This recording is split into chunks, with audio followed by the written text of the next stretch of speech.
I've read the article. It's an article that's well researched and well written, but completely wrong and completely ahistorical. The 14th Amendment was part of kind of the Treaty of Peace of the Civil War. It was designed to react to the Civil War. And when it uses the word insurrection or rebellion, it means specifically the insurrection and rebellion between 1860 and 1865.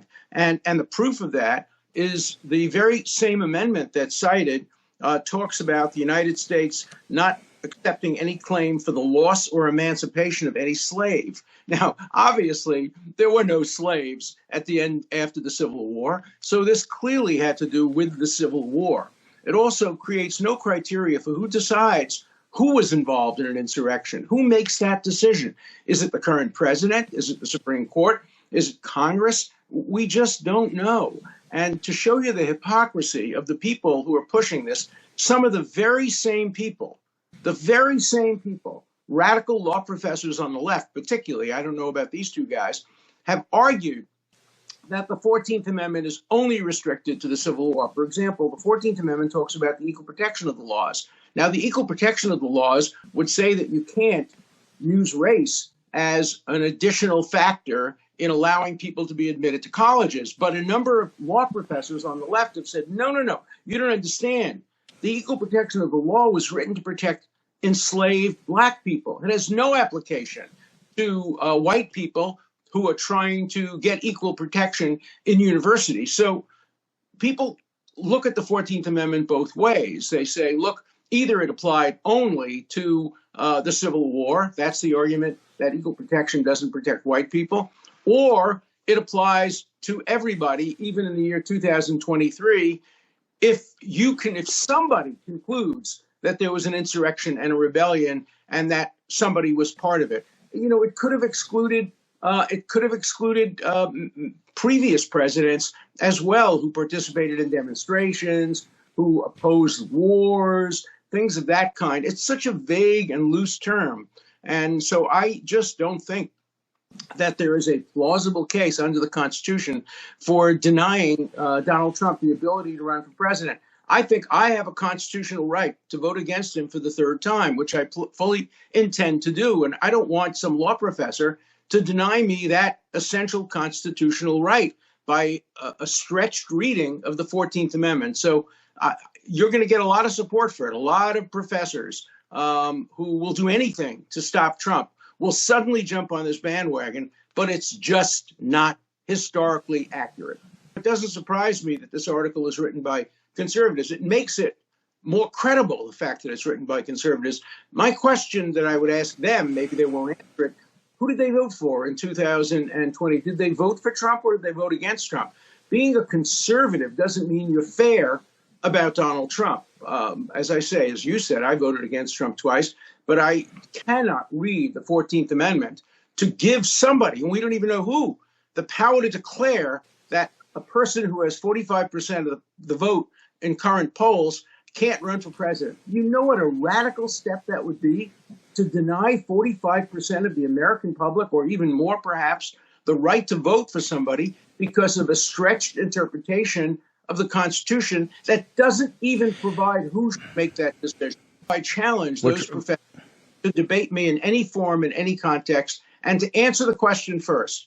Who makes that decision? Is it you? Is it a group of platonic guardians, elitist professors who decide, well, we think he engaged in rebellion, therefore we think he can't run for president? There's nothing in the 14th Amendment that tells us who makes that decision. I'm concerned about who will protect you and the American public, because once we eliminate the Constitution, once we start stretching the Constitution to mean what we want it to say it means, the best proof that it was designed for only the Civil War is the fact that nobody indicates who makes the decision. Why? Because post-Civil War, everybody knew who was a rebel. They wore gray hats.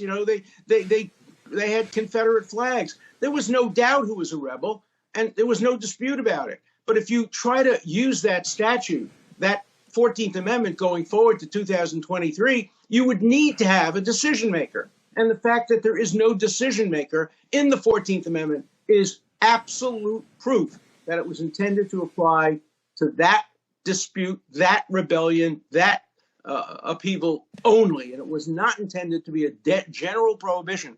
Because if it were a general prohibition, there would be a process by which it gets determined who's guilty of a rebellion and who's not. You can't just have a criteria of exclusion without having some institution that makes that decision, unless it's so obvious as it was after the Civil War. Prosecutorial discretion determines who gets prosecuted.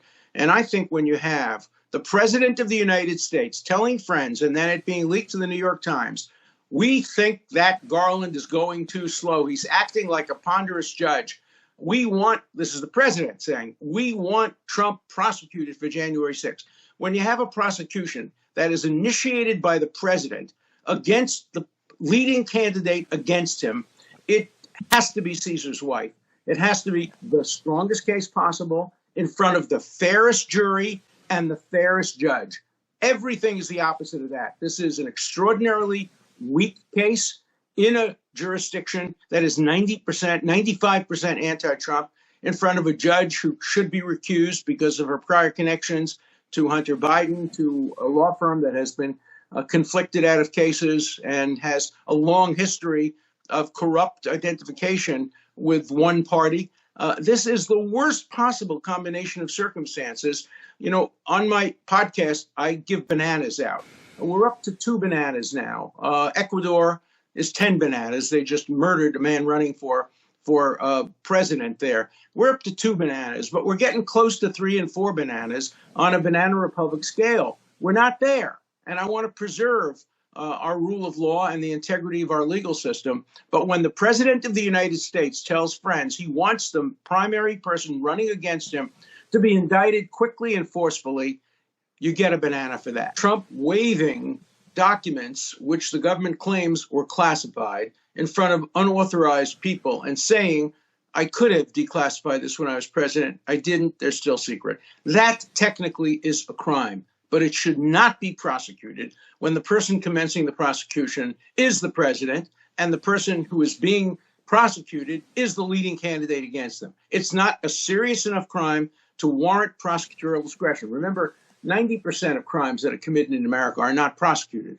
Our statute books are filled with crimes that are committed every day. We rely on prosecutors to exercise common sense, judgment, discretion, and political savvy. And when you have a presidential race and one person in the race is the incumbent president who appoints the attorney general who serves at his pleasure and who communicates indirectly to him that he wants the case prosecuted, and the other person is running neck and neck with him, you do not prosecute technical crimes like the possession of classified material. And you don't prosecute crimes where the evidence is as weak as it is in the Washington case or the New York case, which is even worse, the worst indictment I've ever seen. So I think there are those 2 criteria. Under either of those criteria, Trump should not be prosecuted. Reasonable people could disagree with that, but that's my strong view based on 60 years of experience as a criminal law professor and as a criminal lawyer.